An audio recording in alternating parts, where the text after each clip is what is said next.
Bapak, Ibu, Saudara, salam sejahtera untuk kita semua. Sebelum membaca dan merenungkan firman Tuhan pagi ini, marilah kita berdoa.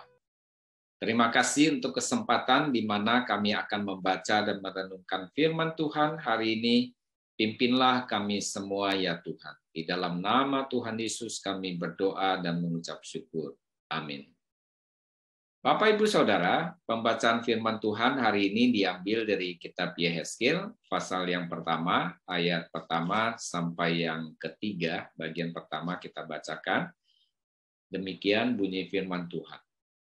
Pada tahun ke-30 dalam bulan yang keempat, pada tanggal 5 bulan itu, ketika aku bersama-sama dengan para buangan berada di tepi sungai Kebar, terbukalah langit dan aku melihat penglihatan-penglihatan tentang Allah.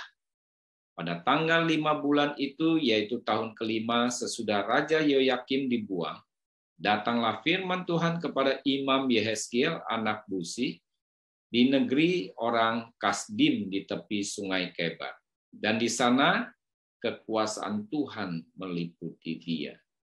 Bagian pertama berbicara tentang panggilan Yehezkiel sebagai hamba Tuhan yang akan memberitakan firman Tuhan.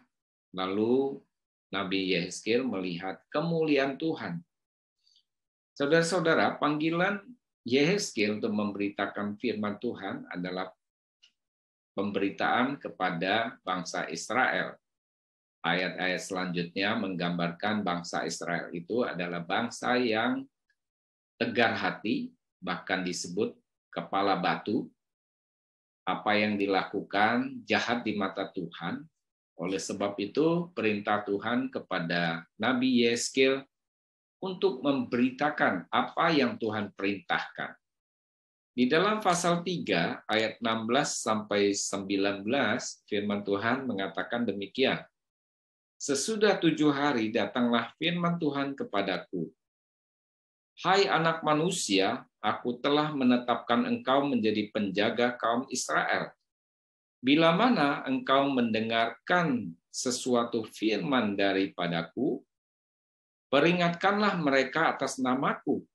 Kalau aku berfirman kepada orang jahat, engkau pasti dihukum mati, dan engkau tidak memperingatkan dia atau tidak berkata apa-apa untuk memperingatkan orang jahat itu dari hidupnya yang jahat, supaya ia tetap hidup, orang jahat itu akan mati dalam kesalahannya, tetapi aku akan menuntut pertanggung jawab atas nyawanya daripadamu.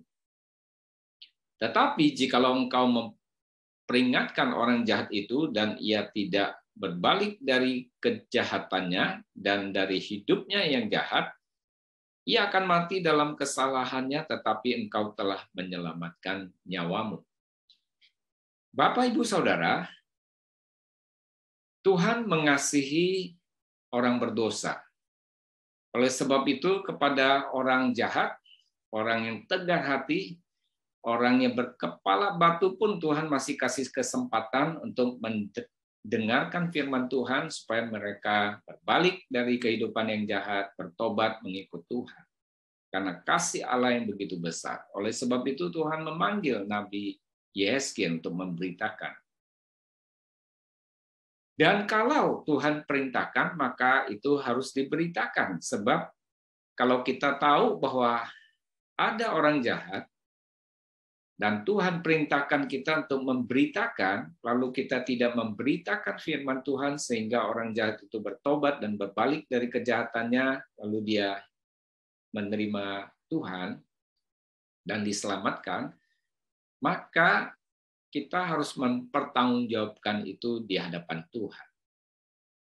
Nah, saudara-saudara, dalam kehidupan kita sehari-hari, bukankah kita sering sekali merekomendasikan yang baik kepada teman-teman kita? Kita menceritakan, misalnya makanan yang enak, tempat yang indah, atau melalui WA group, artikel-artikel yang bagus, cerita yang baik, video yang baik, kita forward, kita sampaikan kepada teman-teman kita. Nah, pertanyaannya kepada kita semua, ini yang perlu kita renungkan, apakah kita memberitakan hal yang penting berkaitan dengan keselamatan